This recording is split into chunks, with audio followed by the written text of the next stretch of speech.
নমস্কার, শুভ দুপুর বন্ধুরা। আজকের আমি এই যে একেবারে নর্মাল খাওয়া দাওয়া, গ্রামের খুব নর্মাল খাওয়া দাওয়া করলাম। ভাত তো খাওয়াই যাচ্ছে না, প্রচণ্ড গরম পড়েছে। এই যে ভাত দিয়ে দিয়েছি, একটা পটল ভাজা, মাছ ভাজা আছে। পেটি দেবো না গাদা দেবো? দুটোই থাক না। দুটোই থাকবে।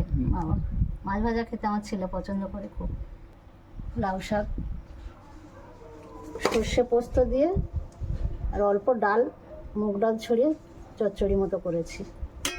মাছ, আলু, ঝিঙে দিয়ে জিরে বাটনা দিয়ে একেবারে পাতলা ঝোল। আবার কিছু লাউ ডাকা ওতে দিয়েছি। আমার তো ঝোলে খেতে খুব পছন্দ, খুব ভালো লাগে।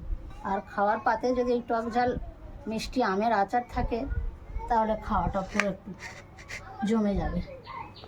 এই ছিল আজকের আমাদের মেনু।